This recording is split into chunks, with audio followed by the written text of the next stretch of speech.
High school. Tom was sitting in English with his chin resting on his arms. Outside, a few yellow leaves remained on the trees, and it was raining lightly. On the floor of the classroom was an orangish carpet that had been put in last year, and up in the ceiling, one of the fluorescent tubes flickered casually. The teacher, Mr. Barrett, was talking about Shakespeare's use of the blood motif in Macbeth.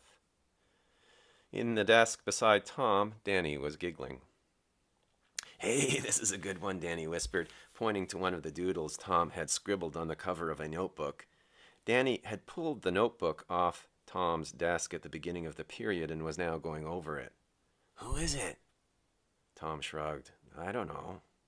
"Oh," Danny sounded disappointed. Then he said eagerly, "Could you draw him, Barrett?"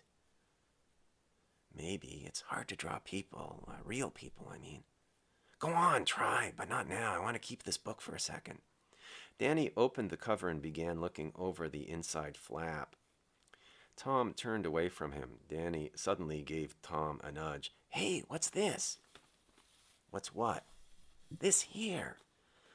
A leopard, like roses in black earth, is damp and appetizing." "What is it?" "Give me that." Tom took the notebook away from Danny rather brusquely. He looked down at his poem for a second without really reading it. Then he said, "That's poetry, man. Don't you dig it? I mean, isn't that where your wavelength is at?" "I still don't get it." "Well," Tom said, giving an exaggerated sigh, "you're just the darndest little Philistine I ever did meet, Ducharme, let me tell you that." He looked up and saw that Mr. Barrett had heard him talking and was now giving him a cold stare. "Sorry, sir." Tom turned his head down toward the desk. After a minute, he wrote down on a slip of paper, "I curse you, Ducharme," but didn't pass it on. Tom had a spare after English. When the class ended, he started walking down the crowded hallway toward the cafeteria. As he walked, he thought he heard someone call his name and stopped. The girl who stepped in front of him was breathing as if she'd been running. Her name was Claudia. "Could I speak to you?" she said. "Yeah, I guess so." He laughed slightly. "I mean, sure." She took a hold of his arm. "Could you come here a minute? It's sort of private." He followed her into an alcove where the phones were, feeling giddily nervous and curious at the same time. "Listen," she said, letting go of him and looking down in a delicate kind of way. "This is going to be sort of a personal question, so you don't have to answer it if you don't want to. You see, I was wondering," she laughed self-consciously and raised her head, looking to one side. "What I meant to ask was, are you going out with anyone?" And she added quickly, "Right now, I mean." Tom looked at her. After a moment, he said, "No." "You mean, no, you're not going out with anyone?" He nodded. Then he said in an offhand way, "Well, I've got a cute little boyfriend on the side, but I don't consider that anything more than a purely physical relationship." She laughed and blushed, pushing him lightly on the shoulder. "Don't do that. I'm serious now." She said, "Listen, what would you do if you found out some girl liked you? I mean, really liked you?" He didn't react. He just stood there waiting. She continued, "You know Melinda, don't you?" She was a girl who sat a few seats away from him in history. As soon as her name was mentioned, Tom thought of her chapped lips and pimples. Claudia paused now, and Tom realized she was waiting for some sort of reply. He nodded cautiously. Claudia sighed. "You know, I really shouldn't be telling you all this, 'cause Linny didn't ask me to sort of go off and tell you. But she's sort of shy, and I figured, well, if you're not going with anyone, it'd be all right, right? It's just that." Claudia abruptly stopped speaking. She was silent for a moment, then suddenly she leaned forward and whispered slyly in his ear, "She likes the way you move." Tom stood back from her. He said. "Look," she said, holding up both hands in front of her, "I hope I didn't embarrass you or anything. I just thought you should know." "Yeah, thanks." She smiled at him and then let out a great gush of breath. "Well, yeah, look, I gotta go. I gotta take this terrible shit," he said, and took off.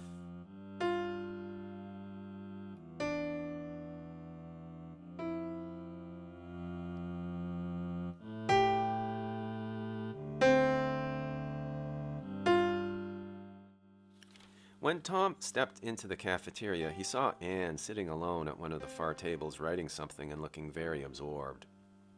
He smiled like an idiot as soon as he saw her. He quickly made his way over to her table. "Hi," he said. "Hi," she spoke in a distracted tone. "What's that?" he said after he'd sat down and watched her for a while. "History essay. You started yours yet?" Sort of. No. You should. It's due soon." "When exactly?" he asked, even though he knew. "Next Friday." "Oh, yeah, that's right." The conversation stopped. Tom started singing Her Majesty, but soon stopped as Anne wasn't paying any attention, and besides, he felt uncomfortable. He was trying too hard to be loose. He said in a slightly loud voice, "The world's full of assholes." She looked straight at him for the first time. "What do you mean?" Scratched the back of his neck. "Oh, I don't know. It's just that I was in English today, and that jerk Ducharme is looking at the stuff on my notebook, and he goes, 'What is this? I don't understand this. Tell me what it is.' And I go sort of loud, I guess, 'It's poetry, man. Can't you dig poetry?' Then I look up, and there's the teacher giving me this big shit stare." "Say life." She started writing again. "It was this poem," he says in this whiny voice. "What is it? I swear, I can't stand 'em." He opened his notebook to where the poem was and stared at it, hoping she'd notice it too. She said, "How do you spell annihilate?" "Annihih. No, wait a sec." He began repeating to himself softly. "Annihilate. Annihilate. Maybe that should be A. No, leave it I. Yeah. Ilate. That's right, I think. Do you know Dangerous Danielle?" "Who, Ducharme?" "Yeah, well, sort of." "What do you think of him?" "Oh, not much, really." "What a jerk. He's so stupid. He looks at this poem. It's just a tiny little poem." Tom turned his notebook around upside down so that she could see clearly what he was talking about, and he expects the meaning of life or something. "Can I see this?" Oh, yeah, okay, sure." She looked over it, then handed it back without comment. Tom desperately wanted to know what she thought of it, but thought that it would be gauche to ask. He said, "That Ducharme is such a, I don't know. Do I say I don't know a lot?" "I don't know." She looked up from her work. "Ha ha." He raised his eyebrows. "Ha ha." There was a pause. "Have an ink eraser?" she said. "No." "Shit." She neatly crossed out her mistake by using another piece of paper as a straight edge. She was obviously irritated. There was a long gap in the conversation. Tom didn't know what to say, but felt he should say something, so even though it seemed a bit out of place, decided to start talking about Danny again. It's just he's such a sucky guy, you know what I mean? He comes on real cool and everything, like hating high school just like a good boy should. But at home, hidden in some closet, he's got this t-shirt which has like TGIM printed on it. And stopped writing. TGIM. Yeah, he rubbed at his right eye with his index finger. "Forget it, it was just a joke, a little joke." "Oh," she cried out, "TGIM, I get it. That's cute." She laughed, but it sounded forced, like a constipated chuckle. Tom looked despondently about the cafeteria. He slowly stood up. He said, "I'm gonna go get a coffee. You want anything?" "Nope," she said. "No thanks." Tom went to the cafeteria's aluminum counter, where he got a pint of milk. As he was paying for it, he started whistling. When he returned to Anne, he dropped the milk on the table. She looked up at him. "I thought you were getting a coffee." "No, I'm on a big health kick now. Coffee is really bad for you, a regular killer. Learned all this from my mother's health books." "She's very into that scene, if you can dig it." "Oh yeah? My sister's a vegetarian." "Oh, I didn't know you had a sister. She older?" Anne nodded. "Must be a drag, having an older sister. I have a younger brother, and I'd hate to be him." "I get along quite well with my sister, actually." "Well, I get along with my brother all right. It's just the girls, you see, don't have the real guts and stuff to have a real knock down, drag out kind of fight." Anne narrowed her eyes. Tom said, "Is that too chauvinistic?" She nodded. He stuck his tongue out at her. "Guess that makes me a pig. Hey, baby face, you are my baby face." He said, well, anyway, to get back to my mother, who must be the most interesting person this side of the universe, she eats a bit of fish, so I suppose she's not really a vegetarian, but she consumes a lot of zucchini. Injects it right into her blood. She's a real zucchini head. Anne laughed. Zucchini head. Tom started drumming his fingers against the tabletop. Macho, macho mouse, I wanna be a macho mouse. And now for another oldie but a newie. Sail away, sail away. She smiled. Calm down, Tom. Never, never, never. He pounded his fist on the table and glared at her lopsidedly. She opened her mouth as he started humming the opening bars to satisfaction. She said, you seem very happy today. That's me. Want some milk? She nodded, yes.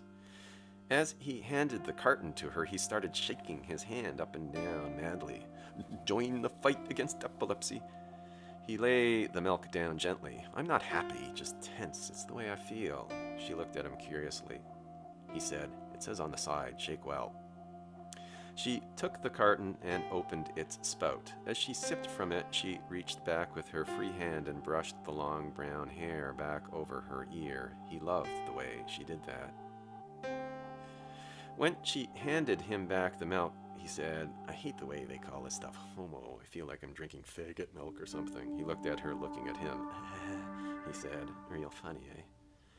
She said after a pause, you're lucky you didn't get yourself a fruit cocktail to go along with it. He coughed loudly.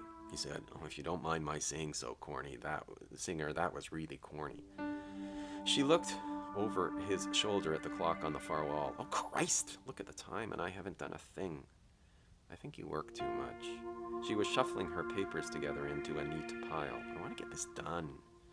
Well, you know, the last thing I want to do is annoy you or make it difficult for you to work, so you just sit back and relax, because I'm going to be as quiet as he paused, as a donut over here. He placed his fingertips at the end of the loose leaf she was writing on and pulled it slightly in his direction, so the word she was writing suddenly dropped a few lines, like it was an economist's graph. Tom, she glared at him, why don't you just grow up? He felt the blood rushing to his face. I'm sorry, he mumbled. She crumpled up the piece of paper. Now it's ruined. He moved forward in his seat automatically. No! She threw the ball of paper away from her into the aisle. He said weakly, it was a small mistake. You didn't have to throw out the whole thing. She said coldly, it wasn't a mistake. Be quiet now. Tom spent the next couple of minutes taking small sips from his milk and sulkily looking about. He watched her writing.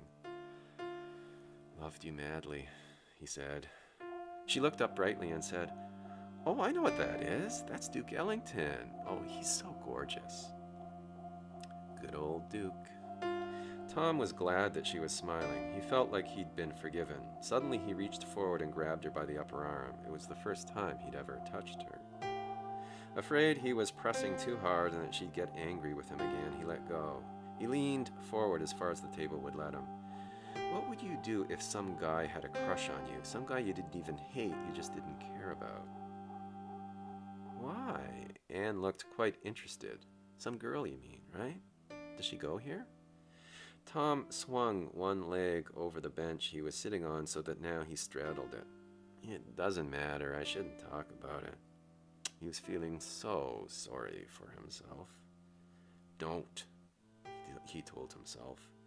He threw his empty milk carton at a plastic green garbage can a few meters off, and it went in perfectly, which made him feel worse in a way.